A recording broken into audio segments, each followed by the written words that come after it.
Hello friends, అందరికీ నమస్కారం అండి. నా ఛానల్ ముందుగా చూస్తున్నట్లయితే ప్లీజ్ లైక్ చేసి, షేర్ చేసి, సబ్స్క్రైబ్ చేసుకోండి. శృతికి ఆ డ్రెస్ చాలా వదులుగా ఉంది. శృతి వేసుకున్న గౌతమ్ టీషర్ట్ ఆమెకు చాలా వదులుగా ఉంది. ఆ డ్రెస్లో చూసిన గౌతమ్ నవ్వు ఆపుకోలేకపోయాడు.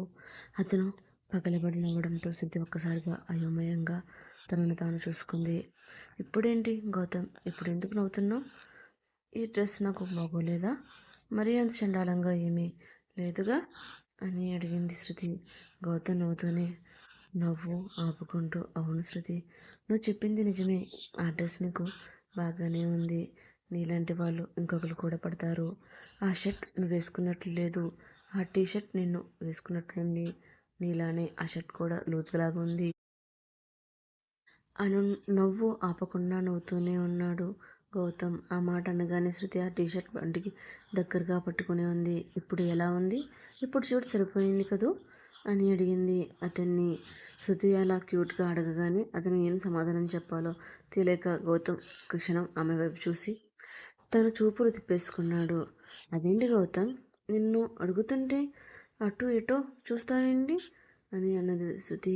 నిజానికి ఏం సమాధానం చెబుతాడు? ఆమె అలా టీషర్ట్ని పట్టుకోవడం వల్ల ఆమె శరీరం వంపులు కనబడుతాయి.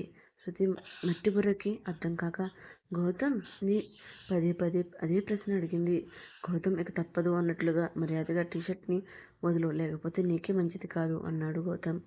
ఏమైంది గౌతమ్, ఇప్పుడు నాకు లూజ్గా లేదు కదా, సరిపోయింది కదా అని అమాయకంగా అడిగింది శృతి. అంతేకాక గౌతమ్ ఓపిక పట్టలేక ఒక్కసారిగా ఆమెను దగ్గరికి లాక్కున్నాడు.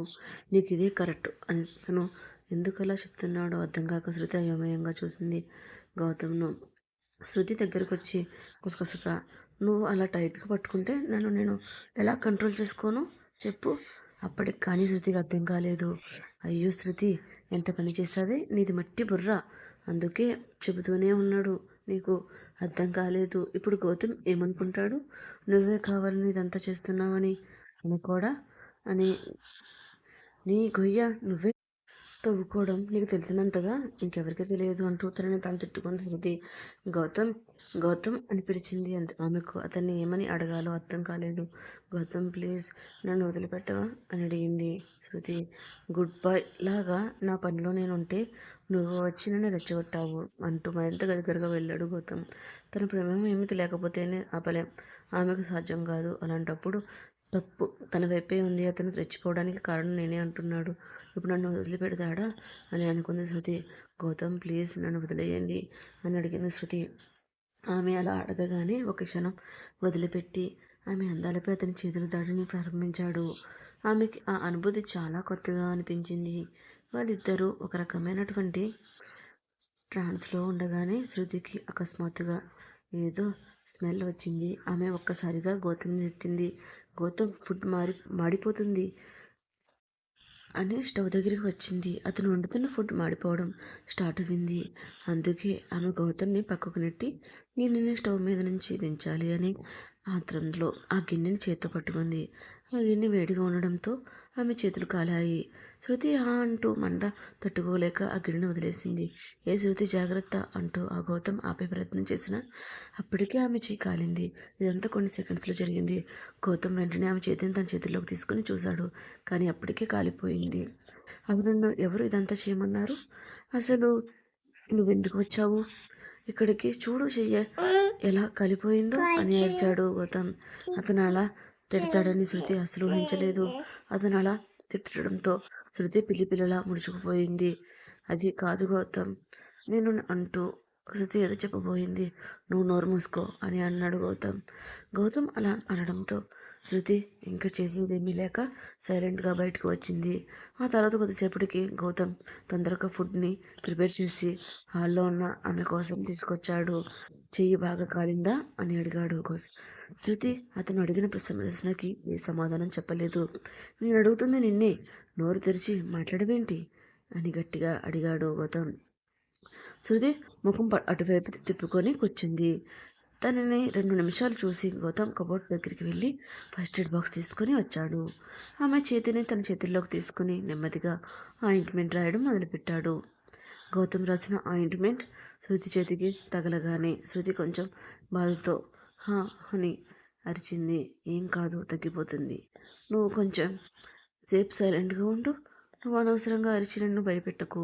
నీ చేతులకైన గాయం తగ్గాలి అంటే ఆయింట్మెంట్ రాయాలి. కొంచెం సేపు మంటగా ఉంటుంది, తర్వాత తగ్గిపోతుంది అని చెప్పాడు అతను.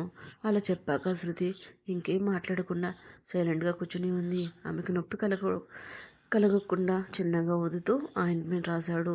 ఆ తర్వాత గౌతమ్ ప్లేట్లో ఫుడ్ పెట్టి కలిపి ముద్ద చేసి ఆమెకు అందించాడు. అతను అన్నం తినిపించడం చూసిన శృతి కళ్ళల్లో అప్రయత్నంగా నీళ్లు వచ్చాయి. ఆమె అలా ఎమోషనల్గా ఫీల్ అయ్యింది. నోరు తెరువు శృతి, నేను ఎక్కువసేపు పట్టుకోలేను అని అన్నాడు గౌతమ్.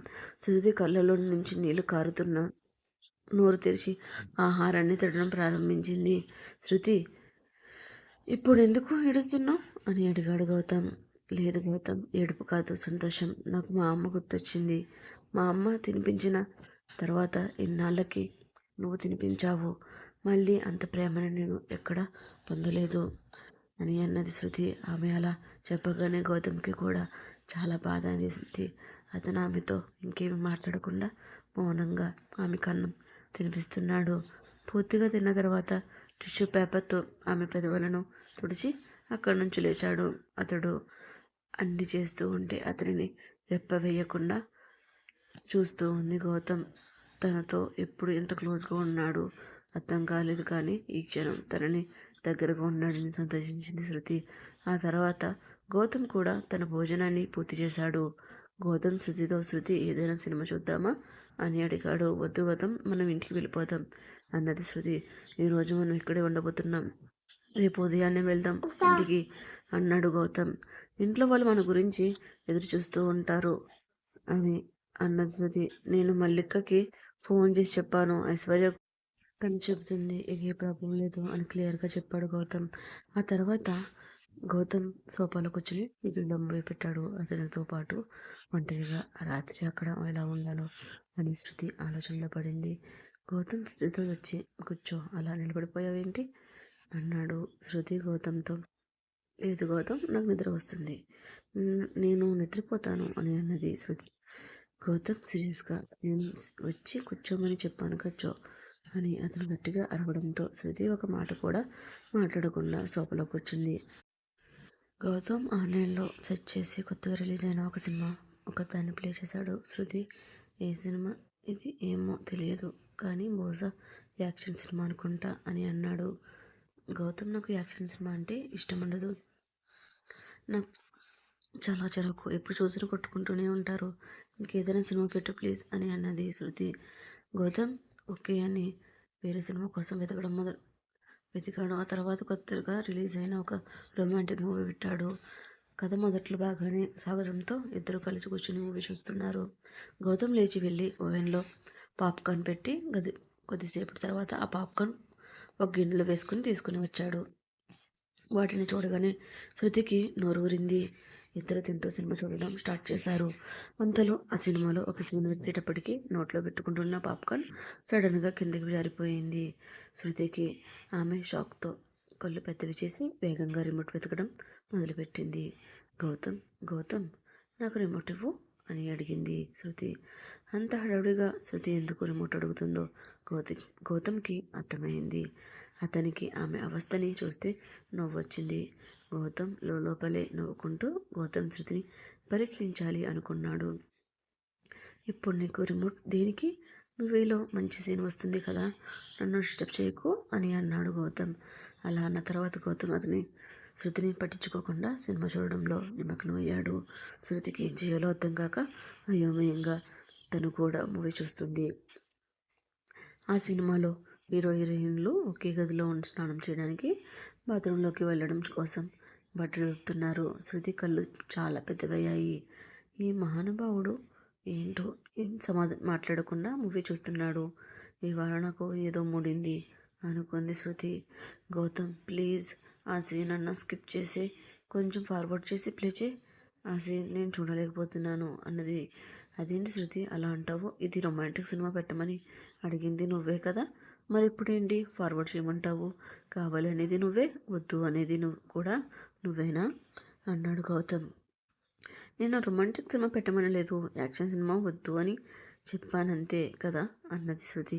అయినా సినిమా సగం చూసేసి మళ్ళీ సగం ఆపేసి సగం సగం సినిమా చూడడం నాకు ఏమీ అర్థం కాదు అన్నాడు గౌతమ్. సినిమా మొత్తం చూడాలి అన్నాడు గౌతమ్. చూడండి కాదు అనడం లేదు, కాకపోతే ఈ ఒక్క సీన్ స్కిప్ చేయండి, నాకు చాలా ఇబ్బందిగా ఉంది ప్లీజ్ అన్నది శృతి. ఇంకా ఎక్కువగా ప్రకటించాలి అనుకోలేదు గౌతమ్, అందుకే ఆ సీన్ వరకు స్కిప్ చేశాడు. శృతి దీర్ఘంగా నిట్టూర్చి అమ్మయ్య బతికించావు అని శృతి కూర్చుని సినిమా చూస్తుంది. ఆమె పరిస్థితి తలుచుకుని లోపలే నవ్వుకున్నాడు గౌతమ్. కొద్దిసేపు అయిన తర్వాత శృతి నేను నా రూమ్కి వెళ్తాను, నాకు నిద్ర వస్తుంది, ఇక నేను పడుకుంటాను గౌతమ్ అని లేచి నిలబడింది. ఆమె ఎలా లేచిన వెంటనే ఒక్కసారిగా చేయి పట్టుకుని లాగాడు. ఆ విసిరికి స్థితి వచ్చి గౌతమ్ ఒళ్ళో పడింది. ఆమె కడుపులో ఉన్న బిడ్డకి ఏమైనా అయ్యిందేమో అని ఒక క్షణం ఆమె కంగారుగా పడింది. గౌతమ్ మెల్లగా, అసలే ఏదో చెప్పబోయేది కూడా ఆగిపోయింది. నేను ఇప్పుడు మెల్లగానే లాగాను. ఎందుకంటే మెల్లగా అంటే ఇక నిన్ను ఎత్తుకుని నా ఒళ్ళో కూర్చోబెట్టుకోవాలా ఏంటి? టెన్షన్ పడ్డావా? నువ్వు ఎంతలా టెన్షన్ పడడం నేను ఇంతవరకు ఎప్పుడు చూడలేదు అన్నాడు గౌతమ్. అతని ప్రశ్నకు ఆమె ఏం సమాధానం చెప్పాలో అర్థం కాలేదు. ఎర్రబడ్డ కళ్ళతో తల పక్కకు తిప్పేసింది. ఏంటి నేను నీతోనే మాట్లాడుతున్నాను, నువ్వు అలా పక్కకు చూస్తే ఏంటి అర్థం అని అన్నాడు గౌతమ్ సిగ్గుపడుతూ. అటు తిరిగి నా శృతికి తన వైపు తిప్పుకొని ఆమె ప్రజలు అందుకోబోయాడు. గౌతమ్ వద్దు ప్లీజ్ గౌతమ్ అన్నది గౌతమ్ ఆమె చెవి దగ్గరకు వచ్చి గుసగుసగా అంత సహకరించాలని చెప్పావు కదా, ఆ రోజు ఒంట్లో బాగోలేని రోజు నీ వల్ల తప్పు జరిగిందని ఒప్పుకున్నావు, మరి ఎప్పుడు అంత సిగ్గేంటి అని అన్నాడు గౌతమ్. అతని మాటలు వినగానే సిరి బుగ్గలు ఎరిపెక్కాయి. ఆమె సిగ్గుతో తలదించేసుకుంది. నిజానికి అప్పుడు ఏం చేయాలో అర్థం కాలేదు అని మెల్లిగా అన్నది శృతి. కానీ నాకు ఇప్పుడు అర్థమవుతుంది అంటూ ఆమె మెడ దగ్గర నుంచి వేలు తిని సుతారంగా రాస్తూ ఆమె ఎదటి మీదకు తీసుకువచ్చాడు గౌతమ్. శృతి సిగ్గుతో తట్టుకోలేక పొంగిపోయింది. వదులుగా ఉన్న ఆమె టీషర్ట్ ఆమె భుజాల మీద నుంచి జారిపోయింది. భుజాల మీద మొదలైన ముద్దు నెమ్మదిగా నెమ్మదిగా ఆమె ఎద భాగానికి చేరుకుంది. ఆమె అతని భుజాలపై గట్టిగా నొక్కుతూ తనలో చేలరేగి భావనను అణుచుకునే ప్రయత్నం చేస్తుంది. శృతి అకస్మాత్తుగా గౌతమ్ని పిలిచింది. గౌతమ్ చెప్పు అన్నాడు. నిన్ను ఒక విషయం అడిగితే ఏమీ అనుకోవు కదా అని అడిగింది శృతి. గౌతమ్ అదే మత్తులో ఏమీ అనుకోని చెప్పు అన్నాడు. నువ్వు ఐశ్వర్యాన్ని ప్రేమించావని సంగతి నాకు తెలుసు, ఇప్పుడు నాకు దగ్గరవుతున్నావు, కానీ నా సందేహం ఏమిటంటే ఐశ్వర్య కంటే ముందు నువ్వు ఇంకెవరినైనా ప్రేమించావా అని అడిగింది శృతి. అప్పటిదాకా మైకంగా ఆమె శరీరాన్ని పొందుతున్నా గౌతమ్ ఒక్కసారిగా శృతిని వదిలేశాడు. శృతి అడిగిన ప్రశ్నకు గౌతమ్ తనకు తెలియకుండానే తన మొదటి ప్రేమ అమ్ము జ్ఞాపకాలలోకి వెళ్ళిపోయాడు. శృతి లేచి గౌతమ్ వైపు చూసింది. అతని ఆలోచనలు అమ్మతో ఉన్నాయి. గౌతమ్ నోట్లోంచి సడన్గా అమ్ము అనే పేరు వినగానే శృతి షాక్ అయింది. ఇప్పుడు ఏమన్నావు గౌతమ్ అని అడిగింది. నువ్వు నన్ను అడిగిన ప్రశ్నకి సమాధానం చెప్పాను అని కోపంగా చెప్పి గౌతమ్ అక్కడి నుంచి లేచి పైకి వెళ్ళిపోయాడు. అతనంత కోపంగా మాట్లాడగానే శృతికి భయమేసింది.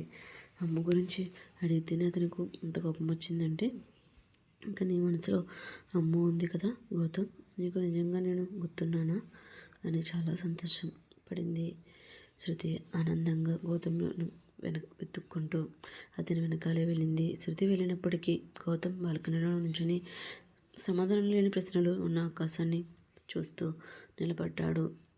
ఏంటి గౌతమ్, నేను ఏమైనా తప్పుగా అడిగానా? అడిగిన ప్రశ్న నేను బాధ పెట్టిందా అన్నది శృతి. అతను ఏమీ మాట్లాడలేదు. శృతి వైపు ప్లేన్గా చూశాడు. శృతి మెల్లగా అతని దగ్గరకు వెళ్ళి సపోర్ట్ కోసం తన చేయి పట్టుకుని అతని భుజంపై తలపెట్టుకుని, సారీ గౌతమ్, బాధ పెట్టాలని నిన్ను ఆ ప్రశ్న అడగలేదు. నిన్ను అడిగిన ప్రశ్నకి నువ్వు హర్ట్ అయ్యుంటే రియల్లీ సారీ అని అన్నది శృతి. వద్దు శృతి, నిన్నేమీ అడగకు. నా జీవితంలో జరిగిన ఆ సంఘటనలు మర్చిపోవాలి అనుకుంటున్నాను, ఎప్పటికీ మర్చిపోలేకపోతున్నాను. ఐశ్వర్యతో ప్రేమలో పడినా కూడా నీకు నేను దగ్గరవుతున్నాను. నిజం చెప్పాలంటే నేను ఐశ్వర్యను అస్సలు ప్రేమించలేదు. ఒకవేళ నాది నిజమైన ప్రేమ అయితే నేను నీ సమక్షంలో నన్ను నేను కోల్పోతున్నాను. నా మీద నాకు కంట్రోల్ ఉండడం లేదు. వీటన్నిటికీ సమాధానం నా దగ్గరే లేదు. కానీ ఒకటి మాత్రం నిజం. నా మనసులో ఎప్పటికీ మనసారా ప్రేమించే ఒకే ఒక అమ్మాయి అమ్ము. అమ్ము నా ప్రేమ కాదు, నా ప్రాణం అని చెప్పాడు గౌతమ్. అది విన్న శృతికి రెక్కలు కట్టుకుని ఆకాశంలో విహరించినట్లుగా అనిపించింది. అయినా తన గుండెల్లో చెలరేగే సంఘర్షణ బయట పెట్టకుండా, ఎవరు గౌతమ్ ఆ అమ్ము అని అడిగింది శృతి.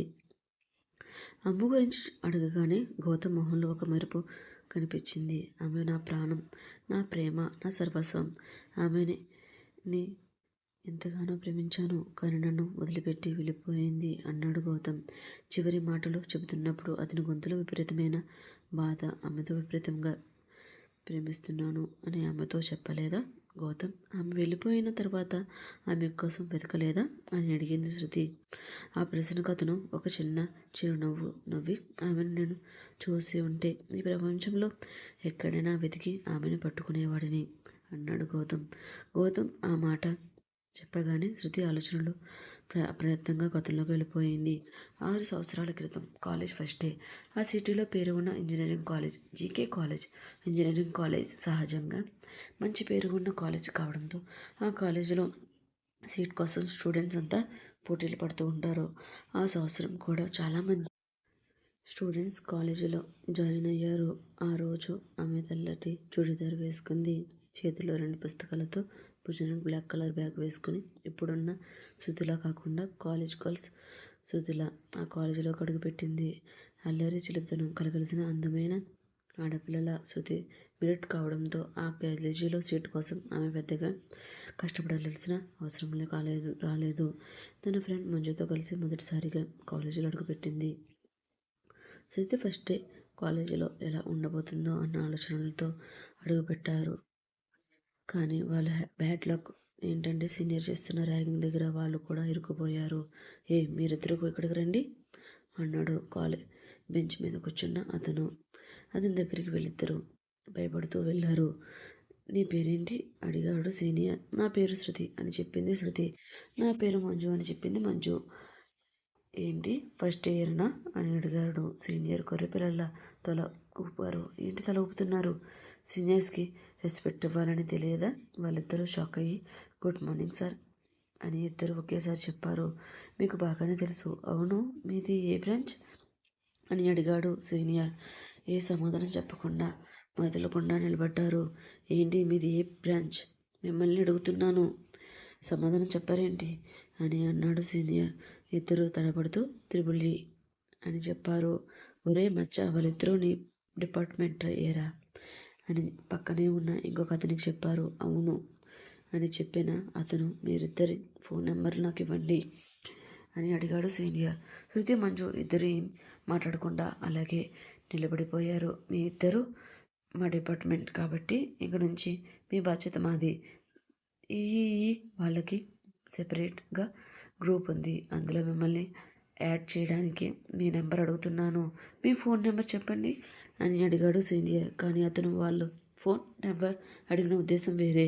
శృతి మర్యాదగా వద్దు సార్, గ్రూప్లో చేరాలి అనుకున్నప్పుడు మేమే ఇచ్చి మిమ్మల్ని తప్పకుండా అడుగుతాము అని మర్యాదగా చెప్పింది శృతి. అది విన్న సీనియర్కి బాగా కోపం వచ్చింది. ఏం మాట్లాడుతున్నావు అంటూ తను ఉన్న బెంచ్ మీద నుంచి కిందకి దూకి శృతి దగ్గరకు వచ్చాడు.